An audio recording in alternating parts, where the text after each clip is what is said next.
बिस्मिल्लाहिर्रहमानिर्रहीम। हम गोट नेक मोहम्मद बुगटी, ये बिल्कुल बॉर्डर लाइन है ज़िला जाफराबाद की।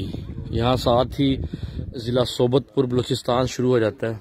ये अभी आप देख रहे हैं ताद नज़र पानी, ये जैसे जैसे आगे निशेब की तरफ बढ़ते जाते हैं पानी उतना ही ज़्यादा इसके अंदर ना गहरा होता चला जाता है। ये आप देखें, ये घारियाँ बैठे हैं,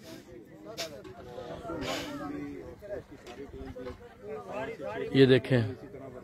ये आपको अभी मैं दिखाता हूँ घर जो है इन लोगों के डैमेज जो हुए हैं ना, ये देखें, ये देखें, ये देखें, ये इन लोगों के घर हैं। ये ऐसे पता नहीं कितने घर हैं अभी जो कि डैमेज हो चुके हैं। पानी जितना है यहाँ पे 3 फुट भी है, 4 फुट भी है, कुछ जगहों पे 5 फुट भी है। तो ये लोग जो है ना बाहर आके बैठ गए हैं इसलिए। यहाँ पे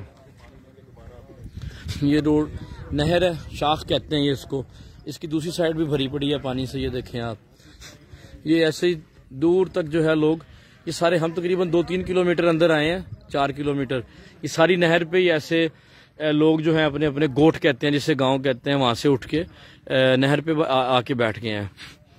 तो बड़ी बुरी सूरत हाल है। अभी ये बच्ची है, ये देखें, ये आ रही है, नलका लगा हुआ है, उससे पानी लेके ना ये लोग इधर से पानी लेके आ रहे हैं। सामान इनका अभी ये इधर ही पड़ा हुआ है, कुछ ये बाहर निकाल लिया इन्होंने सामान जो है।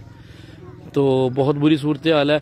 पानी का शदीद मसला है। कुछ लोग तो वैसे ही जो है खड़ा पानी वो पी लेते हैं, कुछ एक्सेस करके ले लेते हैं पानी, अदरवाइज इन तक कोई पहुंचा नहीं है अभी तक, ना तो खुराक वगैरह लेके। हाँ, इनको ये थोड़ा सा एज है, गांव के लोग हैं, जानवर हैं इनके पास, माल डंगर इनके पास है, उसकी वजह से जो है ना ये अपना दूध वगैरह करके या थोड़ा बहुत जो आटा शाटा गंदों में गुजारा कर रहे हैं। अदरवाइज सूरत हाल पथेटिक है। सर्वाइवल गेम है सारी, अपनी सर्वाइवल, सारा दिन ये सर्वाइवल के लिए इधर उधर भागे फिरते हैं, फिर रात को थक के सो जाते हैं।